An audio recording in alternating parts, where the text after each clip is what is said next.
very good morning to everyone gathered here today. To our friends from around the region, a warm welcome to Singapore. Thank you for making the journey to be with us this weekend.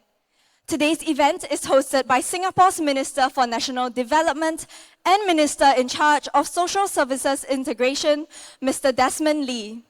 We also have with us today our special guest, Dr. Janil Puthucheary, Punggol Coast Grassroots Advisor and Senior Minister of State, Ministry of Communications and Information, and Ministry of Health. And with that, welcome to the World Wildlife Day Regional Youth Symposium 2024.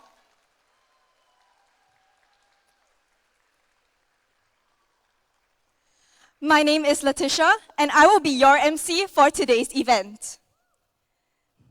To start us off, here's a little backstory on why we are here today.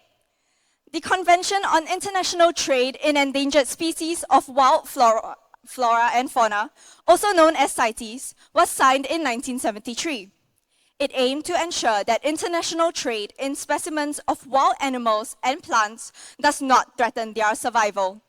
Since 2013, the signing of CITES has been commemorated every year with the celebration of World Wildlife Day, held at the beginning of March.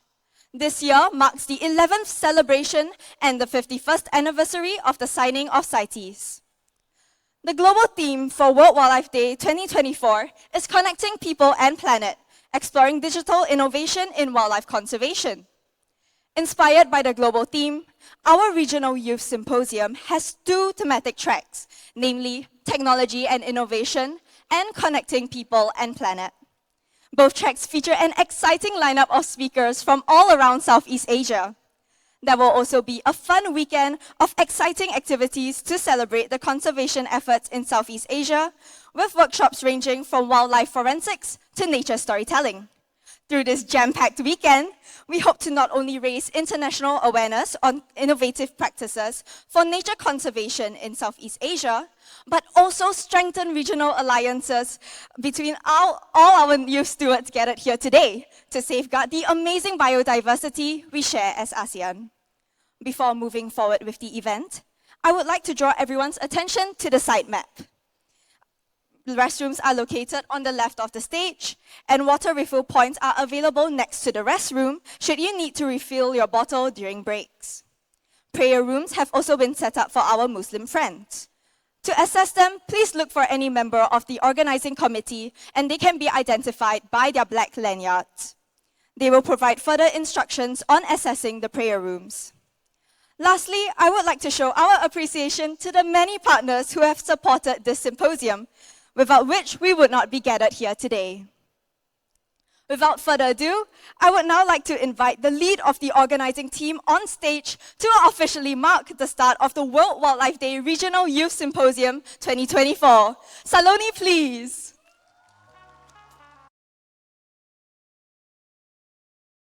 Thank you, Letitia. A very good morning to everyone here today. My name is Saloni, and I am the team lead for this year's World Wildlife Day Regional Youth Symposium Organizing Committee. The Regional Youth Symposium had its inaugural run in 2022. It was met with resounding success, with close to 250 participants joining it virtually from across the ASEAN region. Unfortunately, I could not be a part of the 250 because I had work that day. However, I went to watch the YouTube recording of the species recovery track after it was released, and I was absolutely amazed by the dedicated efforts of conservationists on the panel. I will never forget the panel discussion question that Dr. Jessica Lee asked and how Mr. Bo Warsak answered. Dr. Jessica Lee asked, "How would you define success in your field?"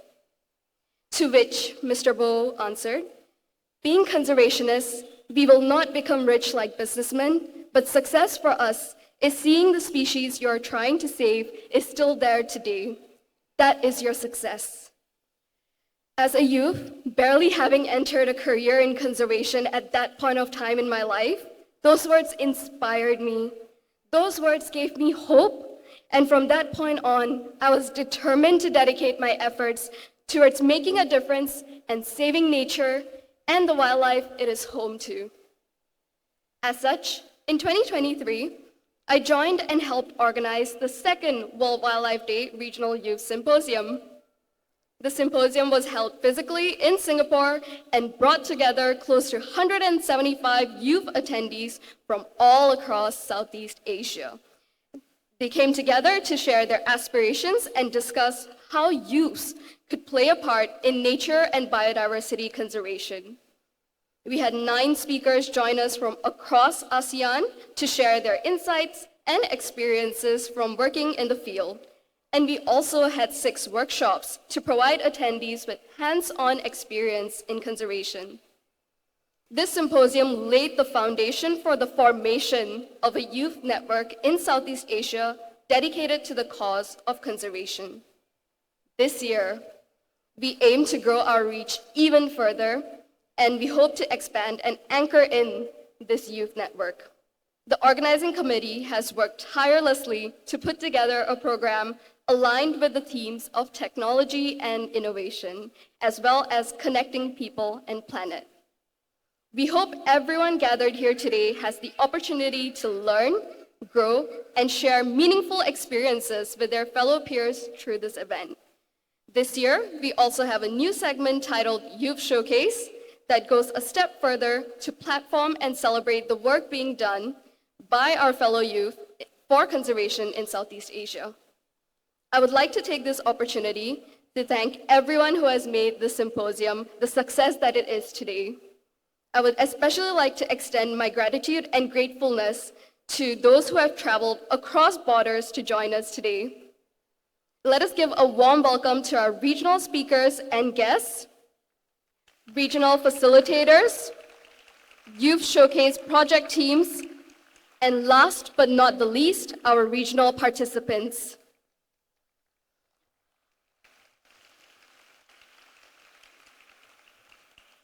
On behalf of the committee and local representatives, I hope that you enjoy your time here in Singapore. I would also like to extend my gratitude to our local guests, partners, facilitators, and participants who have graciously made time this weekend to host our regional friends. I hope that you are just as excited as me to experience the lineup of people that my amazing team has put together for this occasion. Once again, thank you all for dedicating this weekend to celebrate World Wildlife Day together with us. And I hope that you walk away from this symposium as I did, inspired and ready to take action for conservation. Thank you. Thank you, Saloni. Now, I'd like to invite Singapore's Minister for National Development and Minister in charge of Social Services Integration, Mr. Desmond Lee. He oversees the different agencies responsible for land planning, use, and development in Singapore and strives to ensure that conservation and biodiversity protection remains a priority even as urbanization continues.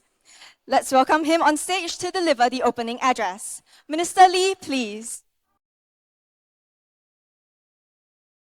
Very good morning, my parliamentary colleague, Dr. Janil Putticherry, friends from Singapore and around the region, ladies and gentlemen. Very good morning and welcome all of you to the 3rd edition of the World Wildlife Day Regional Youth Symposium. Today is also the 15th day of the Lunar New Year, so I wish everybody 元宵节快乐, Happy New Year to everybody. Let me start by saying a very big thank you to our youth stewards, our youth organizers, and our partners from Singapore and across Southeast Asia and the region for making this year's symposium possible. This is an entirely youth-led international symposium and 3rd year in a row.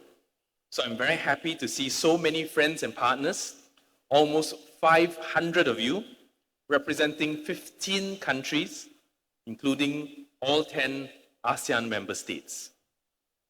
I would like also to thank Mandai Nature for your generous support through NParks Garden City Fund, which has allowed many speakers and young people from Southeast Asia to join us in person here in our city. Now, our region where we live, Southeast Asia, is a biodiversity hotspot. Our forests, our coastal mangroves, our waters are home to more than 25% of our world's known plant and animal species. But it is under threat. For example, we're vulnerable to climate change. Extreme weather events and rising temperatures are becoming more frequent and intense. This disrupts ecosystems, leading to a decline in biodiversity. Human activity also threatens our region's biodiversity. Habitat loss, illegal wildlife trade, poaching of native species, and more. We are gathered to be part of the global and regional effort to tackle these challenges.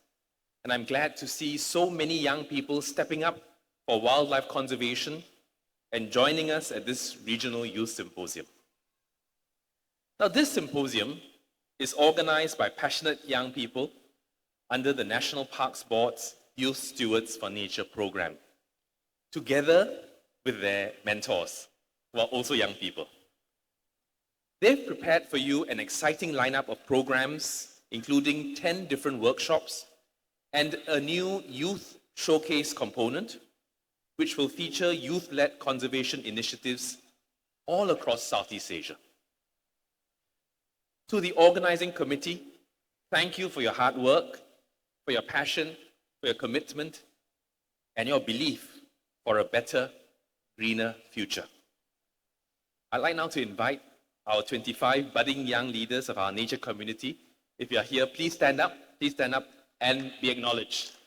Let me count. How come only 3? Yeah, 4, 5, 6, 7, 8, 9. Okay. Behind, please wave. Wave. Yeah. Okay. Thank you very much. I know you've worked really, really hard. Luckily, your school lecturers didn't call me. But never mind. I'll put in a good word for you. Actually, the work does not stop here. 2 alumni organizers of the past 2 iterations of our symposium, Steffi and Waikit. Steffi, you're here, right? Steffi? I saw Steffi just now. Steffi, okay, where's Waikit? Is Waikit here or overseas? Huh? He's in Kenya, okay. So Steffi and Waikit are also involved in kickstarting a global initiative, the CITES Global Youth Network. The CITES Global Youth Network builds on the important work of the Convention on the International Trade in Endangered Species of Wild Fauna and Flora, or CITES, to protect endangered species from the threat of illegal wildlife trade. This was a proposal put forward by young people at CITES COP, and it received the support of many, many member states.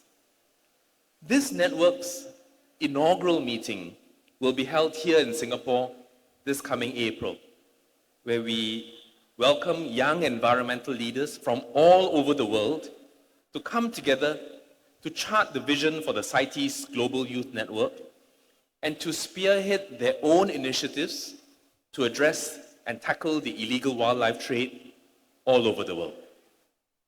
We look forward to hosting this and to seeing the network of young people grow in the years to come. Now, each year, on the 3rd of March, we observe World Wildlife Day to celebrate our planet's rich biodiversity.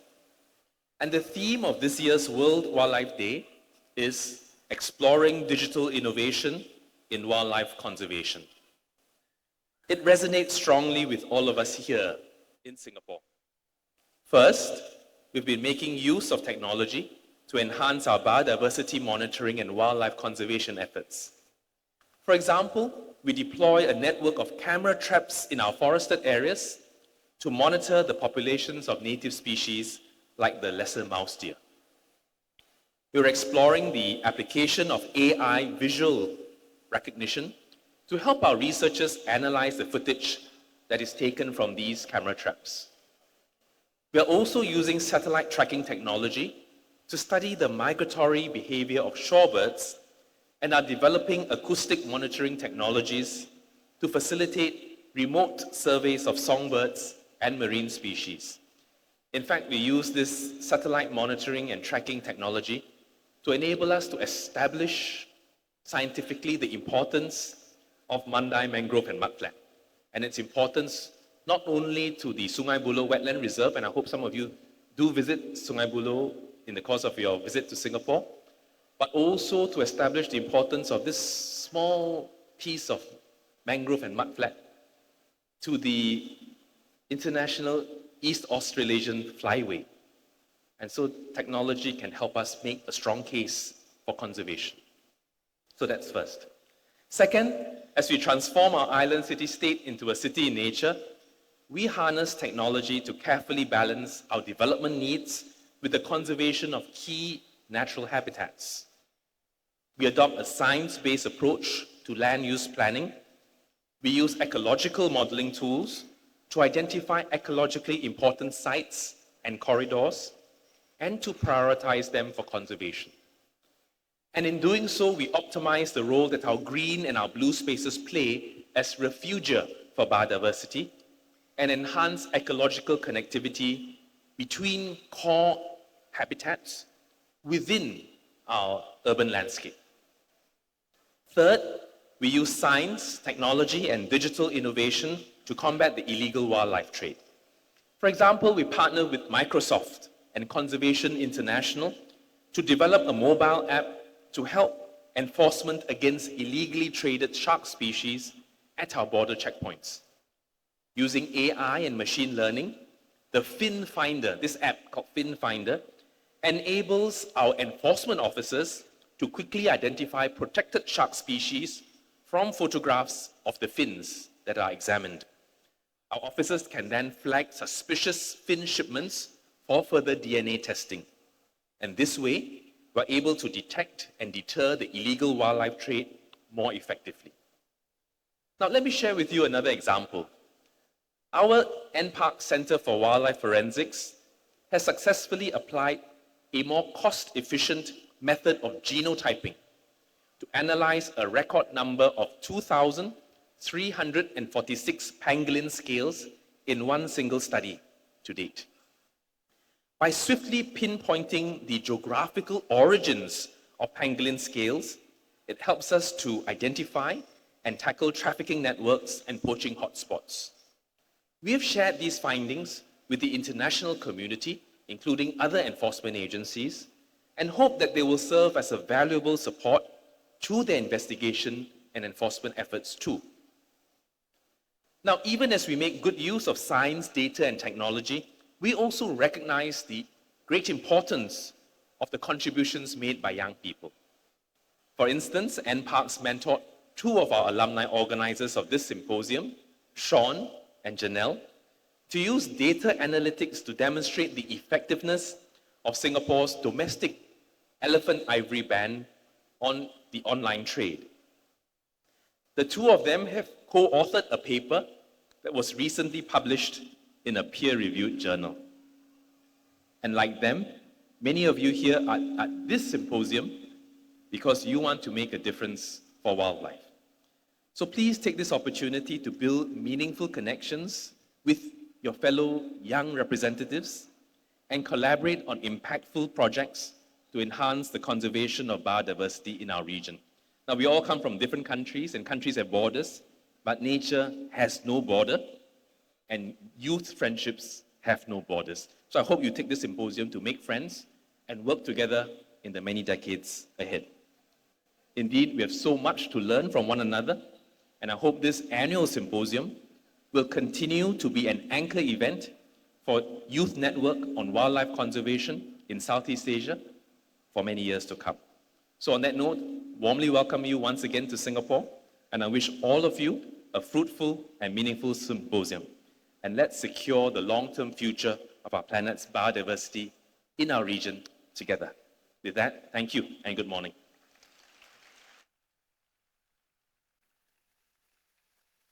Thank you, Minister. We would now like to present you with a token of appreciation. May I invite our program co-lead for day one, and so up on stage to present Minister Lee with a token of appreciation for his wonderful opening address.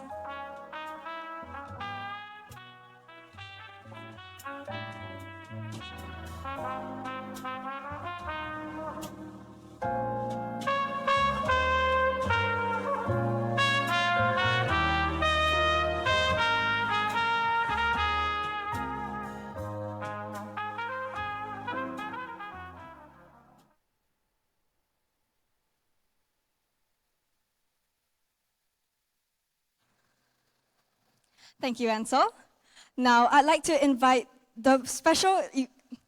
Good morning. Now, I'd like to invite the special guest for the event, Advisor of Punggol Coast and Senior Minister of State for Communications and Information and Health, Dr. Janil Puthucheary.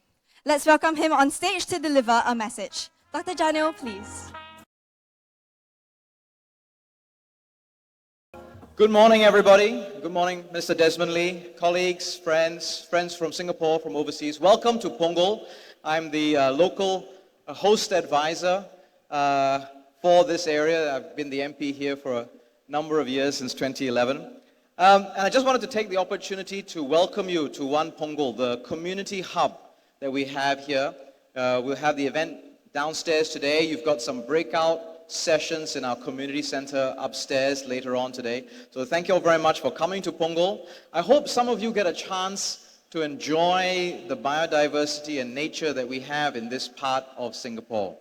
We have a long working relationship with our colleagues from the Ministry of National Development because our town has been built out by a housing development board for a number of years, providing homes for Singaporeans. But as they have done so, we're very appreciative that green spaces have been preserved, but also green spaces have been added, whether it's about the linear park under our viaducts, the waterway park, the links to Coney Island, to create that city and nature feel within our town. And so after many years of working with the Housing Development Board under the Ministry of National Development, we're very pleased that now our attention turns towards our colleagues in the national parks so that we can activate these spaces and get our local Punggol residents involved in that idea of a city in nature, enjoying the green spaces and having a sense of ownership for the biodiversity and conservation efforts that Minister spoke about. The young people that are moving into Punggol are very seized with this idea. They come in, they see the greenery around them, they see the waterway, and they want to do something about that.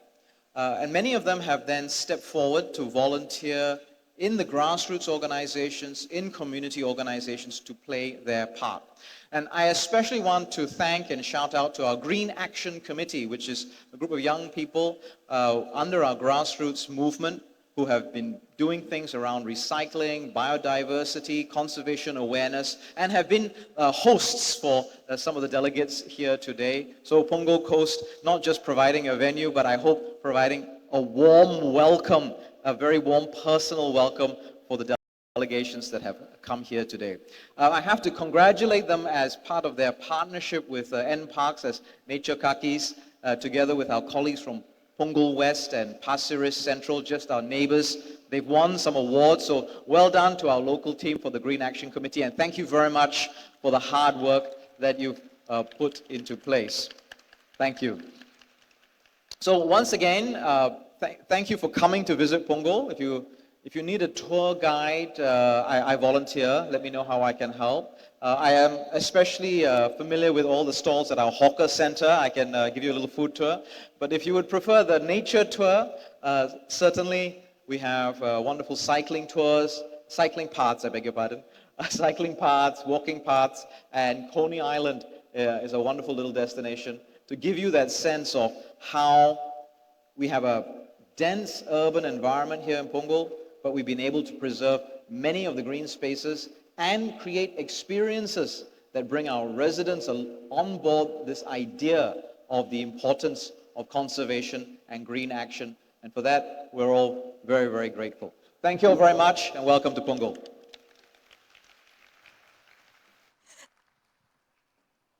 Thank you, Dr. Janil. We would now like to present you with a token of our appreciation. May I now invite the co-lead for Day 1, Audrey, up on stage to present Dr. Janil with a token of appreciation.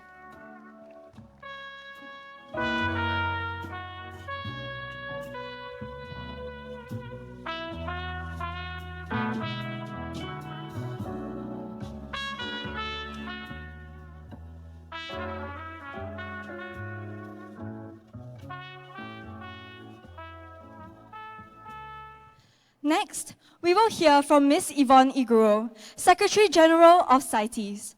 As she is unable to join us in person today, she will be sharing her opening remarks via a recorded video. Welcome to all of you gathered this weekend for the World Wildlife Day 2024 Regional Youth Symposium. I am deeply honored to have been asked to say a few words at the opening of this amazing event. World Wildlife Day is a reminder to recognize the importance of our wild animals and plants and the benefits we derive from them. It also allows us to reflect on the key issues we are facing in conserving our planet's biodiversity.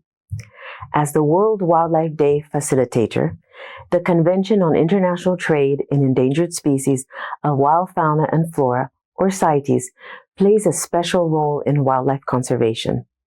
CITES ensures that international trade in CITES-listed species is sustainable, legal, and traceable, and does not threaten the survival of these species. World Wildlife Day is also about shining the spotlight on young conservationists like you and the researchers, governments, and organizations working hard to conserve our wildlife for many generations to come. This year's theme, Connecting People and Planet and Exploring Digital Innovation in Wildlife Conservation, underscores the transformative impact of digital technologies on conservation efforts worldwide. From groundbreaking apps distinguishing between tree species in seconds, to the use of artificial intelligence to find humpback whales by recognizing whale song, technology is revolutionizing the way we approach wildlife conservation. Yet, as we expand this technological capacity, we must stay committed to our sustainable development goals. This includes preventing destructive ecological impacts, mitigating threats to species and livelihoods arising from the misuse of technology, and ensuring digital inclusion for all people by 2030. Despite the narrowing of the digital divide, challenges persist, with 63% of youths lacking internet access at home, and the COVID-19 pandemic exacerbating the digital skills gap among the youth. Empowering young visionaries like you is not a choice, it is a necessity. Your innovations are shaping a more inclusive, sustainable, and resilient future for both people and nature. I find inspiration in impactful initiatives such as this symposium, crafted for youth and by youth in Southeast Asia. And it is especially exciting that it is hosted in dynamic Singapore, home to powerful synergies between urban development, wildlife conservation, and technological advancement. We are navigating an evolving landscape of digital connectivity and wildlife conservation. It is up to all of us, including you, as future decision makers and leaders, to decide how digital innovation can help us build a sustainable future where both planet and all people flourish. I wish you a wonderful symposium and a very happy World Wildlife Day.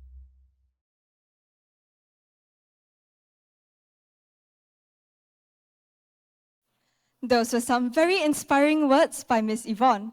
As said, even with the technological advancements in conservation efforts, us youth still have a vital role to play in the future of preserving biodiversity. Next, we will hear from Dr. Teresa Mandita Lim, Executive Director of the ASEAN Center for Biodiversity.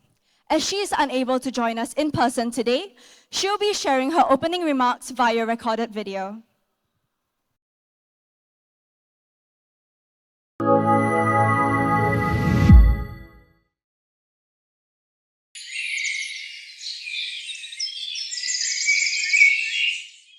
Dear speakers and guests, youth leaders, ladies and gentlemen, good morning. Let me begin by commending the organizers for coming up with the theme of this year's symposium, Connecting People and Planet, Exploring Digital Innovation in Wildlife Conservation. Technology and other digital innovations have the power to dramatically change the way we approach biodiversity conservation. Today's young generation, with their innate creativity and technological know-how, can be the game changers that we need to effectively conserve and safeguard our fragile wildlife and their habitats. The ASEAN Center for Biodiversity, or ACB, recognizes the vital role of the youth in conservation, not just at the local level, but also at the regional and global levels. In 2018, we initiated, in partnership with the EU, the ASEAN Youth Biodiversity Program, or AYBP, to empower the youth in ASEAN by engaging them to contribute to the formulation and implementation of biodiversity policies and actions at various levels. We partner with the Global Youth Biodiversity Network, the official youth constituency of the Convention on Biological Diversity, or the CBD. Since then, this youth program has made significant strides in empowering young biodiversity advocates in the ASEAN, so much so that it is now an institutionalized program in the ACB, endorsed by the ASEAN member states. Some of the most notable subprograms of the AYBP include the Young Biodiversity Leaders, Youth Internship in Protected Areas, and Young ASEAN Storytellers. Through these endeavors, the ASEAN youth received capacity enhancement opportunities and active participation in various spheres of biodiversity conservation, from decision-making, leadership training, protected area management, as well as communication, education, and public awareness, among others. The Young ASEAN Storytellers are talented young individuals representing the AMS who communicate the values of biodiversity through compelling stories using digital media. The first batch of YAS created stories featuring ASEAN heritage parks, and their works were immortalized in a 3D exhibition hosted by the ACB. Celine Murillo, a vlogger and a YAS representing the Philippines, produces videos promoting native tree species. Our YAS from Myanmar, Ong Chan Thar, conducted a capacity development activity on wildlife photography for park managers and the youth. Their photo exhibition in Myanmar was visited by ministry leaders. The works of your YAS are continuously getting more attention, especially from national leaders, ambassadors, and the media. Our YAS from Singapore, Elliot Ong, continues to raise awareness through his bite-sized ASEAN biodiversity blog on his social media page. We are truly proud of our young ASEAN storytellers for effectively popularizing biodiversity data and information through innovative forms such as podcasts, vlogs, artwork, spoken poetry, and photos, connecting better to a wider audience. Technology has also revolutionized the monitoring of wildlife with the advent of drones, DNA barcoding, and camera trapping system, to name a few. Hence, the YAS were likewise provided with the camera lens, and drones that were useful in documenting biodiversity. Park managers assist these storytellers who were allowed to use the photos captured by camera traps. All the data gathered through these modern technologies should then be translated into processed information that should be easily accessed by the public. Thus, the ACB develops and maintains digital knowledge management platforms and tools such as the ASEAN Clearinghouse Mechanism and the ASEAN Biodiversity Dashboard, which guide the AMS in conserving, planning, monitoring, and decision-making. Because of the wealth of biodiversity data that are easily accessible, unlike before, it is high time to translate these data into messages that are interesting and tailored to specific target groups. And this is where we need help from you, young leaders, and well-versed communicators of today. Highlighting the need to communicate biodiversity to invoke transformative change, the ACB launched a campaign called #WeAreASEANBiodiversity, Our Home, Our Lives, Our Stories. This is a strategic communication campaign to promote an inclusive, whole-of-community approach to biodiversity actions, to encourage a wide range of contributions from individual actions to regional cooperation. Through this campaign, the ACB partners with prominent media personalities and influencers in the region who have volunteered to share their voices to amplify the regional call for an integrated and whole-of-community approach, including the use of digital media in biodiversity protection among wider local, regional, and national audiences.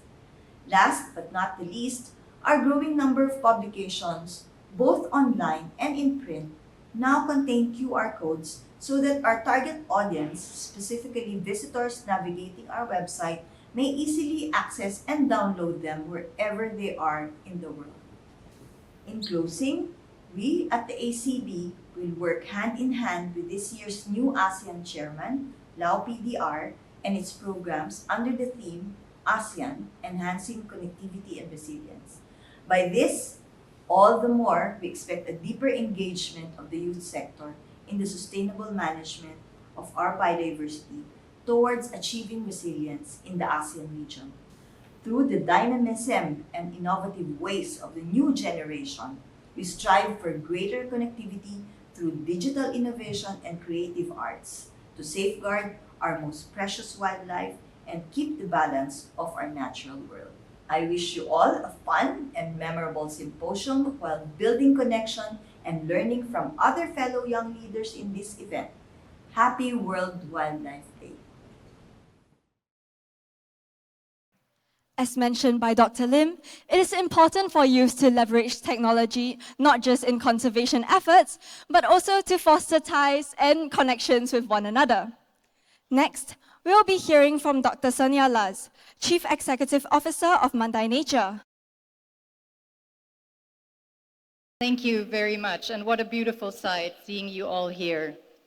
Mr. Desmond Lee, Minister of State, I'm really, really happy to be here today and be among all these distinguished guests that we see here today.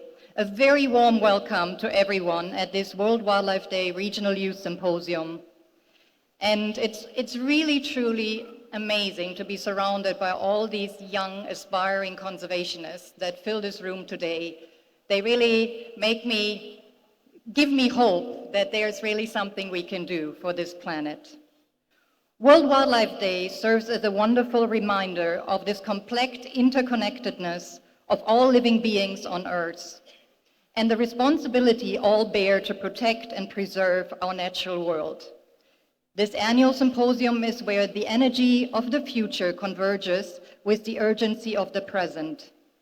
Organized by youth for youth, we unite here not just as individuals, but also as stewards for the future.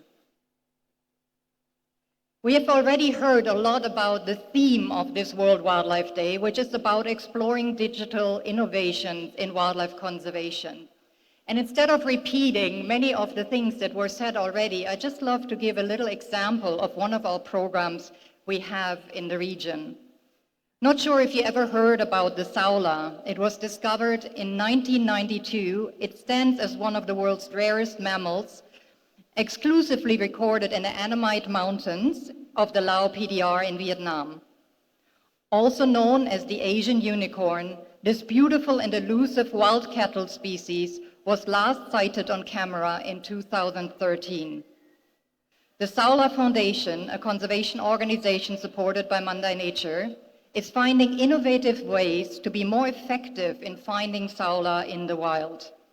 And in collaboration with the Wildlife Conservation Society, a significant progress has been achieved in the development of a rapid test kit designed to detect saula DNA on dung samples. This is really important because this field kit currently helps us boost the searches that we do in the wild, which is very, very difficult. There are so many more novel solutions that can help us achieve wildlife conservation outcomes. Over these 2 days, the symposium will be a great platform for insights into the connection between innovation, conservation, and hopefully inspires new ideas and solutions. This is actually the second consecutive year that Mandai Nature has supported the World Wildlife Regional Forum. Because we believe that we need to stop trying to convince leaders how to care. We have to start invest into those that care to become leaders. This means we must find better ways to empower the next generation of conservationists in and for Southeast Asia, so that transformative impact can be achieved through more passionate, informed individuals like all of yourselves. To help turn this into action, Mandai Nature is establishing the Mandai Wildlife Institute, a vehicle for stronger collaboration and to invest in higher education, mentorships, and capacity building programs that aim to help build Southeast Asia's conservation talent pipeline. With the focus on extending beyond imparting knowledge, we are truly committed to cultivating the future leaders, amplifying their voices, elevating their ideas, and providing them with the opportunities and platforms for effecting greater change. I hope you will find this year's program insightful, enriching, and inspiring. This symposium has been thoughtfully designed to be a space for you, our young conservation advocates, to make your voice heard and to take meaningful action. The future of our planet and its biodiversity lies in your hands. No pressure. Let's embark on this journey together with hope, determination, and most importantly, optimism. Thank you very much.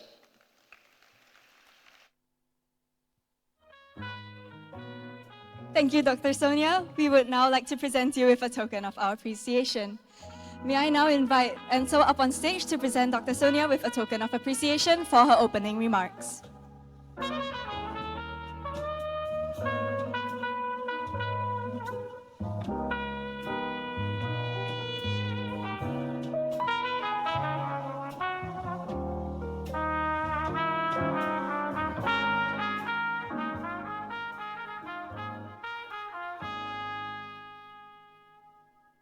Next, our keynote lecture will be delivered by Ms. Sofiane Araib, Group Director of Horticulture and Community and Group Director of National Biodiversity Centre in Singapore.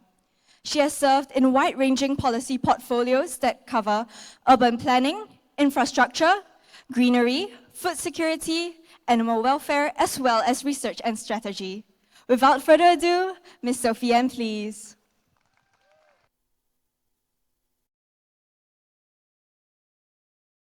Thank you very much. A privilege for me to be here today. Thank you to the organizers and Minister Desmond Lee, Dr. Janil Puthucheary, esteemed guests from all around the region. Welcome to Singapore. Very glad to be here to do a little bit of sharing about what Singapore is doing in this area of conservation and to share a little bit about how Singapore is working towards becoming a city in nature. I know today's theme for the symposium is on digital innovations for conservation. But what I'll share a little bit more about today is really the people behind all of that. I think Minister Lee spoke about some of the digital innovations that Singapore has put forth in recent years in helping us with our conservation work and enforcement. But it's really the people and community behind it that really is taking us to the next, taking our journey forward, actually. So let me just start. A little bit of context for our international visitors. Now, Singapore is all but 730 square kilometers. Really a tiny red dot in a big Southeast Asia region, for example.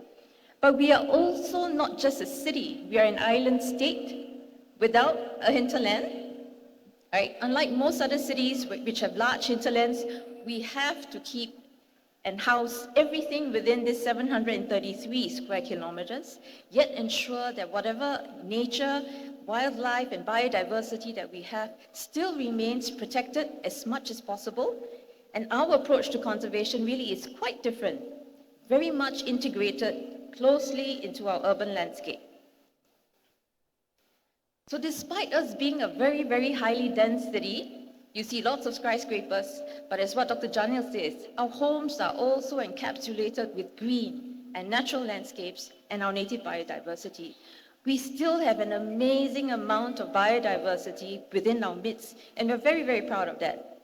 The question then is, how do we steward this very precious natural heritage that we have going forward? Let me just share a little bit about that. So city in nature is a new paradigm of planning and conservation that Singapore has charted out that will take us forward, at least in the next 10, 20, 30, 50 years.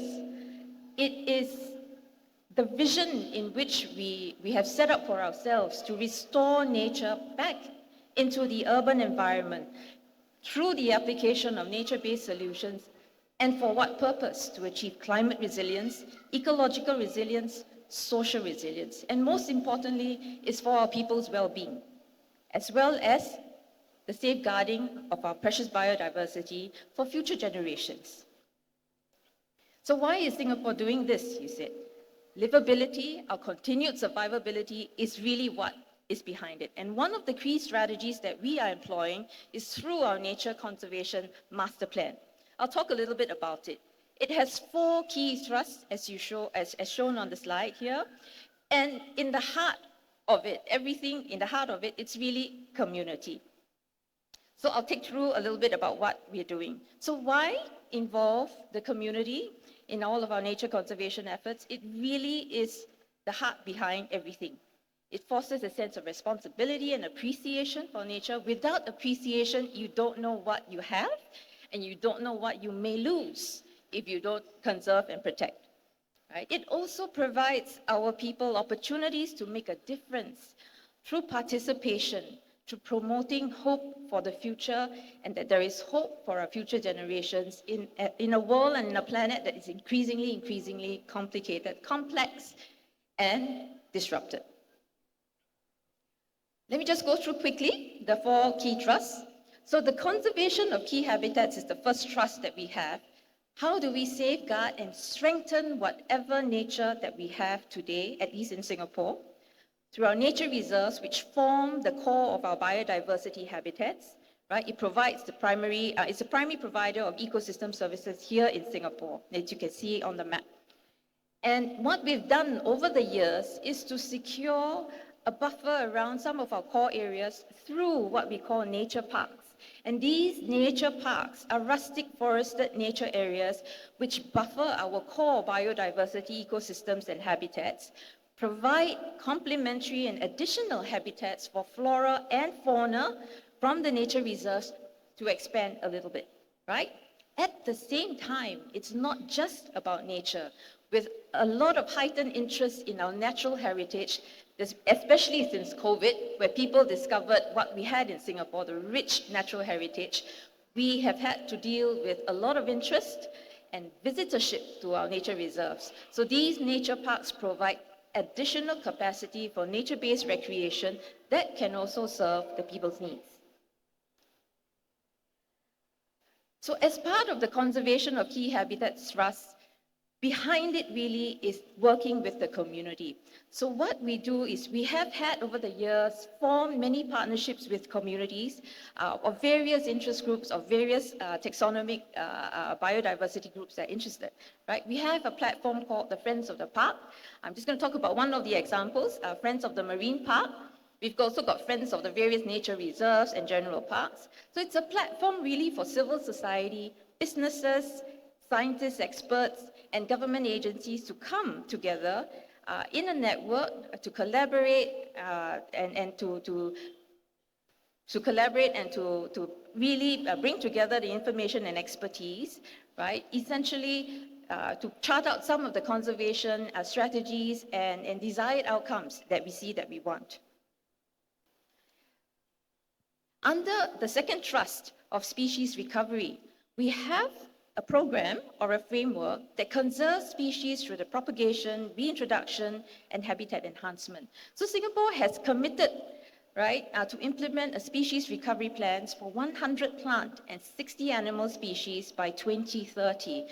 To date, we already have about 80, we've managed to achieve 80 plant and 40 animal species that have been recovered or have been seeing very good progress in terms of repopulation in this list. So the 2 species that you see on the slides, the cinnamon bush frog and the Singapore freshwater crab, these are critically endangered species, which over time, through the work and collaboration of MParks, scientists and expertise, we've managed to bring their population back and reintroduce them back into the habitats in the wild.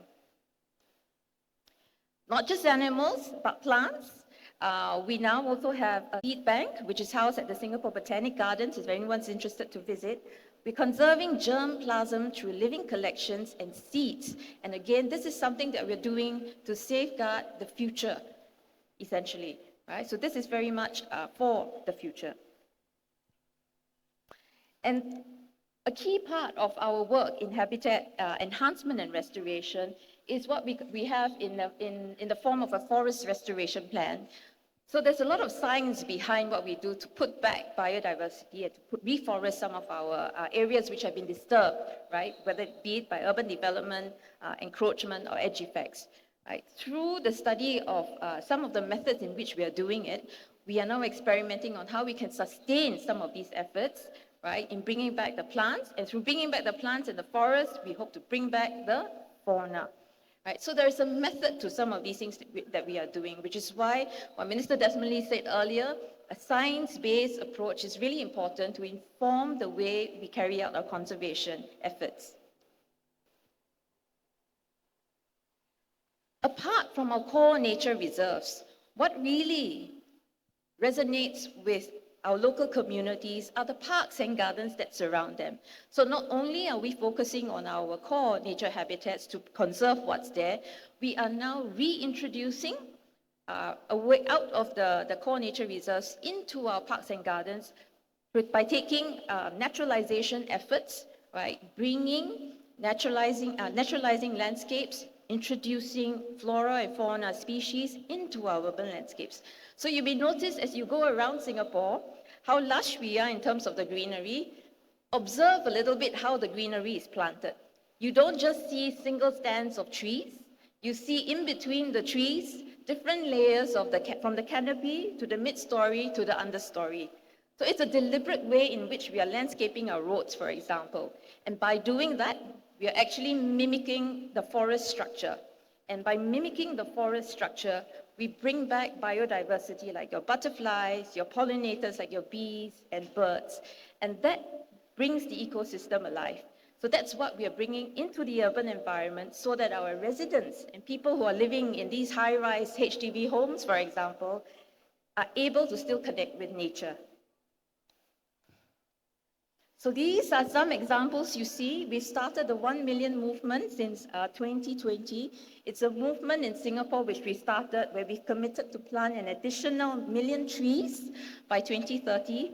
Just for context, if you might want to understand how much 1 million is, in Singapore we have a total of about 12 million trees. There has been planted 12 million trees, of which 7 are urban trees in Singapore. So 1 million in the next 10 years is a very ambitious goal, and I'm glad to report that we're more than halfway there, and we hope to achieve that earlier than 2023. Okay, these are some examples of how we do our research in biology and planning. So there's a lot of work that we are doing with the scientific community as well as the local community through all the various surveys, flora and fauna. Again, taking a very science-based approach to conservation planning. We started what we call an ecological profile exercise, basically to model using digital tools, right? Using modeling and ecological profiling to tell us where the pathways in which our animals and plants are actually that matter for us. Then this in turn informs our land use planning, informs us on how we go about developing our spaces. Right? And it's done together with a panel, with a scientific advisory panel, together with the community. And this then informs us, okay, whatever remaining greenfield sites that we have, how can we sensitively manage them? I won't go through the details. I'm a bit short of time, but really that if anyone is interested, come and look for any one of the MParks colleagues and we will be able to tell you more. Essentially, what we've started is to identify where our core source habitats are, mapped out the buffer complementary habitats, and then identified where these corridors or networks are that connect these spaces. This then tells us which are the most important areas for where our biodiversity are moving. Right? Then that tells us where to develop and where not to develop and where to preserve. Illegal wildlife trade. So that's another key area. Right? We talked about, I think ministers talked about some of the enforcement and work that we're doing in this space. Through public consultation, we've made policy and legislative changes to key legislations like the Endangered Species Act, as well as put out the enactment of the domestic elephant ivory trade ban. In recent years, we've had a few very major seizures of illegal wildlife, be it pangolin scales or ivory. So these and the work that we are doing behind using forensic science to help determine the source of where these illegal trade is coming from will help the international community also tackle some of these things. Next, partnerships. A lot of what we do here in Singapore is really in partnership with a whole range of stakeholders.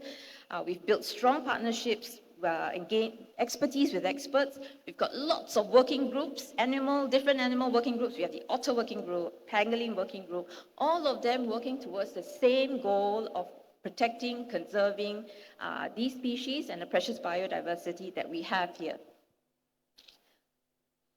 Not just experts, not just interest groups, we also have the regular you and me, the citizen scientists. We have a program where we mobilize our regular residents around our neighborhoods to actually tell us what they see, right? We have an app in which they can report sightings, and all of this is actually very valuable biodiversity data that gets channeled onto a SG Bio Atlas platform, and that becomes the repository of biodiversity data for the National Parks Board to actually see what we have in our environment, and to also help us understand if what we're doing in terms of our landscaping, in terms of our conservation efforts is working. Right, so this is one of the very fruitful programs that we've initiated. And finally, one of the big things we mentioned, the Nature Kakis, a new initiative. What we're trying to do is take a very big concept called nature conservation, city in nature, bring it down to the very grassroots level, right? To the auntie and the uncle and the little child in the preschool to understand what it means. And we are doing this through a group of very passionate volunteer residents and grassroots leaders who form chapters within their community to lead and organize and do outreach on nature-related programs and activities. It's very inspiring to see what they've done, the work that they've done. Some of you may have met the Punggol Coast Nature Kakis this morning at your walk along Coney Island. Now, to conclude, really, the community plays an important role in stewarding our natural heritage, particularly so in the case of Singapore's city in nature. So nature conservation is really a collective effort involving all stakeholders, government, community, civil society, experts, and the private sector, right? So everyone really has a role to play. So I hope visitors here to Singapore can see some of what we're doing and be inspired, and for us to also learn from you what you're doing in your respective areas. So thank you very much. I wish you a very fruitful symposium ahead.